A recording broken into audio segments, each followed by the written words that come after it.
How did Dragon Ball inspire my magic system? Let's find out. The magic in our world follows a rather simple system. It is also deeply unfair and can be used to devastating effects. But what does Dragon Ball have to do with it? Well, it's two things, actually. First, I really wanted some big-ass energy blasts. Don't know why, just do. And second, I never quite understood how people were just fine with that kind of power being loose in the world. I mean, what would be happening in our world if some maniac in an orange overall would start to fly around and trash the planet? It would be complete mayhem. Anyway, this was my starting point. The magic we're talking about is something purely physical. If you can use it, you're able to shoot energy blasts. The more powerful you are, the bigger the blast. Simple, right? Well, not exactly. I didn't want this power to just be publicly accessible to everybody, or something that could be achieved through training or willpower alone. No, I wanted this to be completely random and frankly a bit unfair. You either can use it or you can't. Same goes for power levels. No boosting or leveling up here. If you are born extremely powerful, that's just how it is. No training or skill required. There's only one requirement to consciously access your magic. You have to be aware of its existence. You could be the most powerful being on the planet. If you don't recognize that magic exists, you won't be able to use it.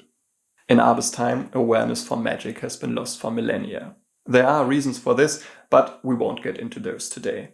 As mentioned in my first video, magic re-emerged rather recently into the world and promptly caused a devastating war of apocalyptic proportions.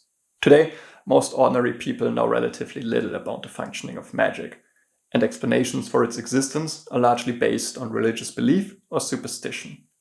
There are, however, some scholars who have taken a scientific approach to it. One of those, a traveling scholar from a faraway country, once gifted a collection of manuscripts to the library in Milago. This is how a young Abbe learned about magic. He soaked it all up, and naturally he tried to access his own magic. But he couldn't. He can't. I'm sorry. That's not the kind of story I'm going to tell. By the way, I don't have a name for this magic yet, so for now I'm just calling it magic. Hopefully I'll come up with a better name along the way. If you have any ideas, just let me know. But let's not get sidetracked. Here's what Abbe learned. Magic in our world is a force of nature. It simply exists in the air, if not bound by anything else. This is called raw magic. Certain regions in this world are known as epicenters. Here, raw magic seems to manifest naturally. Historically, cities have thrived around these epicenters, as the presence of abundant raw magic greatly benefited the residents in terms of health and longevity. But here's the twist. Raw magic is always trying to bind something. So the availability of magic decreases the farther you are away from an epicenter. One way to bind magic is water. It captures and neutralizes it. Life forms are the second option. Humans and perhaps all living things have the ability to absorb magic. However, the extent of this absorption varies. Plants and animals seem to soak up only minor amounts, while humans possess the potential to absorb extraordinary quantities. Since there are no physical characteristics of how magic is stored within the body, researchers suspect a metaphysical or spiritual link. What is known for sure is that everybody has a predefined capacity for storing magic. While most people don't exceed the capacity of animals, there are some extraordinary individuals capable of holding enormous amounts.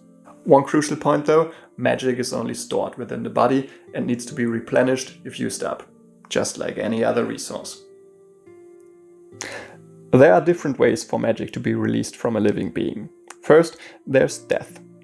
When a life form meets their final moment, all the magic left within them is released. Next, we have near death.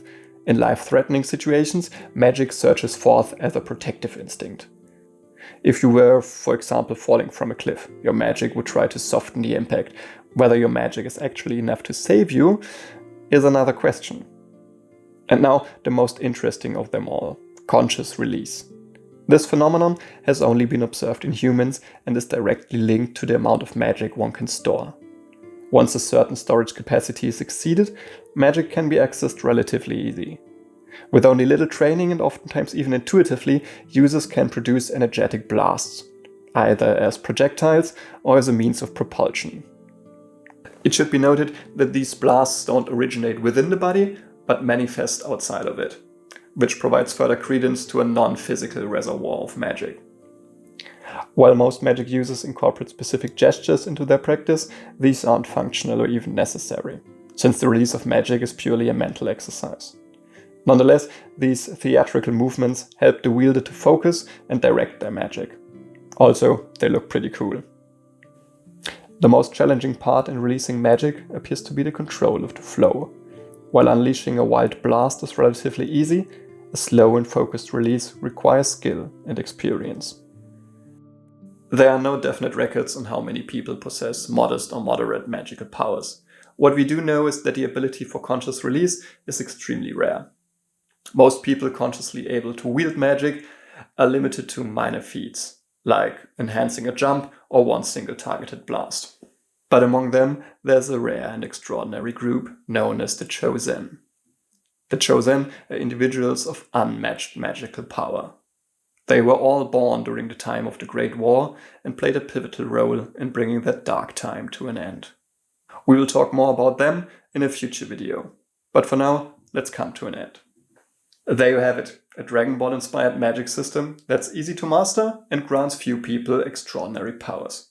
A destructive force that almost ended the world once. Luckily, those days are behind us now. Thank you for watching. I hope you enjoyed this video. Next time, we will explore the different people of this world.